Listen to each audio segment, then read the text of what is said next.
سبھی چھوٹے اور بڑوں کو میری طرف سے السلام علیکم ورحمۃ اللہ وبرکاتہ۔ میں ہوں محمد عثمان غنی خادم اور آپ دیکھ رہے ہیں دافع البلا۔ میں اپنے اس چینل پر بہت ہی پیاری پیاری حدیثیں اور بہت ہی پیارے پیارے عمل اور قرآن شریف کی صورتیں اور آیتیں اور وظیفے بتاتا رہتا ہوں۔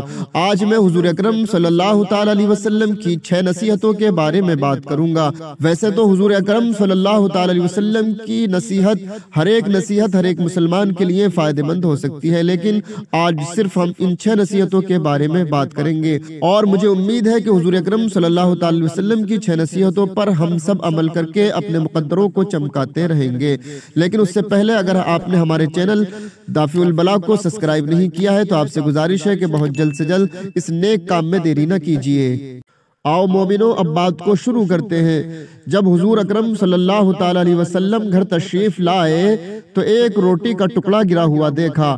آپ نے اسے اٹھا کر صاف کر لیا اور کھا لیا اور فرمایا، اے عائشہ، عزت دار چیز کی عزت کرو۔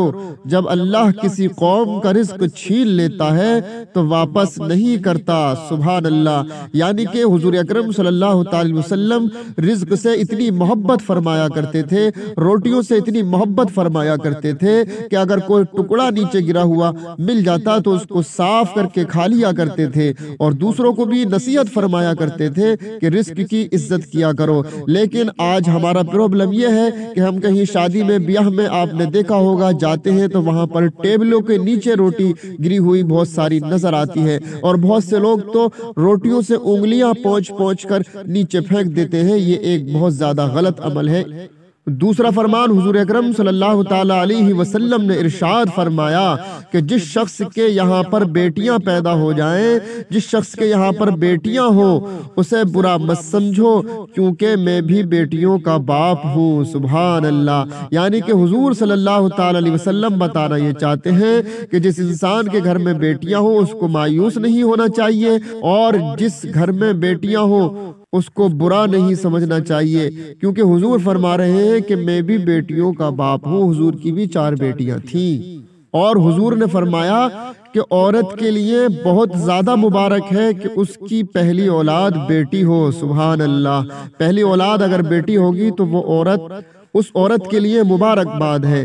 اور فرمایا جب کوئی لڑکی پیدا ہوتی ہے تو اللہ تعالیٰ فرماتا ہے، اے لڑکی تو زمین پر اتر، میں تیرے باپ کی مدد کروں گا۔ سبحان اللہ۔ اور فرمایا جب اللہ خوش ہوتا ہے تو زمین پر بیٹی پیدا فرماتا ہے۔ اور تیسرا فرمان حضور اکرم صلی اللہ تعالی علیہ وسلم نے ارشاد فرمایا کہ جس وقت مسلمان نماز پڑھتا ہے تو اس کے گناہ اس کے سر پر رکھ دیے جاتے ہیں۔ جب یہ سجدے میں جاتا ہے تو سارے گناہ گر جاتے ہیں۔ نمازی جب نماز سے فارغ ہوتا ہے تو گناہوں سے پاک اور صاف ہو چکا ہوتا ہے۔ سبحان اللہ۔ اس کو المعجم الکبیر میں روایت کیا گیا۔ سبحان اللہ۔ اس لیے ہم سب کو نماز کی پابندی کرنی چاہیے تاکہ ہمارے گناہ دھلتے رہیں۔ اور چوتھی نصیحت حضور اکرم صلی اللہ تعالی علیہ وسلم نے ارشاد فرمایا کہ تمہارا ساتھی اور تمہارا دوست ایسا انسان ہونا چاہیے کہ جس کو دیکھ کر تمہیں خدا یاد آ جائے، جس کے دیکھنے سے تمہارے دل میں خدا کی محبت پیدا ہو جائے۔ ایسے دوست سے دوستی کرنی چاہیے۔ اور پھر فرمایا کہ ایسے دوست سے دوستی کرنی چاہیے کہ جس کی گفتگو سے تمہارے علم میں اضافہ ہو جائے۔ اور فرمایا کہ ایسے انسان سے محبت کرو کہ جس کا عمل دیکھ کر، جس کا کام دیکھ کر تمہیں آخرت کی یاد آ جائے، تم قیامت کے دن سے ڈرنے لگو، تم آخرت کے دن پر بھروسہ کرنے لگو اور اللہ سے سچی پکی محبت کرنے لگو۔ ایسے انسان سے تمہیں دوستی کرنی چاہیے۔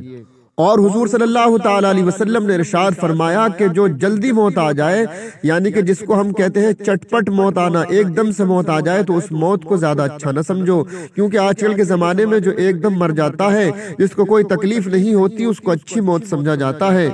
لیکن حضور نے فرمایا بہتر موت وہ ہے کہ جس میں کچھ کہنے، کچھ سننے، معافی مانگنے کا موقع مل جائے۔ حضور صلی اللہ تعالی علیہ وسلم کے زمانے میں ایک انسان کے سامنے ایک انسان کا انتقال ہو جاتا ہے اور وہ یوں ہی بیٹھے بیٹھے ایک دم سے انتقال کر جاتا ہے، تو انہوں نے فرمایا کہ کیا اچھی موت ہے کہ کوئی تکلیف بھی نہیں ہوئی اور اس کو موت آ گئی۔ اور یہ واقعے کا پتہ پھر حضور صلی اللہ تعالی علیہ وسلم کو چلا، تو حضور صلی اللہ تعالی علیہ وسلم نے اس شخص سے ارشاد فرمایا تیرے پاس کیا ثبوت ہے کہ اس کو جلدی موت آ گئی تو اس کو تکلیف نہ ہوئی ہوگی؟ حضور صلی اللہ تعالی علیہ وسلم نے ارشاد فرمایا بہتر موت وہ ہے کہ جس میں بیماری ہو، کہ جس میں انسان کو اللہ تبارک و تعالیٰ سے توبہ کرنے کی سعادت مل جائے، اللہ تبارک و تعالیٰ کی عبادت کرنے کا موقع مل جائے، اللہ تبارک و تعالیٰ سے پناہ مانگنے کا موقع مل جائے، وہی بہتر موت ہے۔ اور چھٹی یعنی آخری نصیحت حضور صلی اللہ تعالی علیہ وسلم نے ارشاد فرمایا اگر انسان جمعے کے دن اپنی والدین کی قبر پہ یا دونوں میں سے کسی ایک کی قبر پہ چلا جاتا ہے اور وہاں پر دعا مانگتا ہے تو اللہ تبارک و تعالیٰ اس کے تمام گناہوں کو معاف فرما دیتا ہے۔ سبحان اللہ۔ تو اس لیے یہاں سے یہ پتہ چلا کہ ہم کو اپنے والدین کی قبر پر ضرور جانا چاہیے، اور اگر والدین زندہ ہیں تو ان کی خدمت کرنی چاہیے، ان کے ہر ایک حکم کو بجا لانے کی، ان کے ہر ایک حکم کو ماننے کی ہم کو بہت زیادہ ضرورت ہے۔ اللہ تبارک و تعالیٰ سے دعا ہے کہ مالک و مولا ہم سب کو راہ مستقیم پر چلنے کی توفیق عطا فرمائے، اور حضور صلی اللہ تعالیٰ علیہ وسلم کے بتائے ہوئے راستے پر عمل کرنے کی توفیق عطا فرمائے، اور اللہ تبارک و تعالیٰ سے دعا ہے کہ مالک و مولا اپنی محبت میں جینے اور مرنے کی توفیق عطا فرمائے۔ آمین۔ السلام علیکم ورحمۃ اللہ وبرکاتہ۔ سلام کا جواب کمنٹ باکس میں لکھنا نہ بھولیں، اور یہ بھی بتانے کی کوشش کریں کہ یہ آپ نے ہمارا ویڈیو کہاں سے دیکھا۔ خدا حافظ۔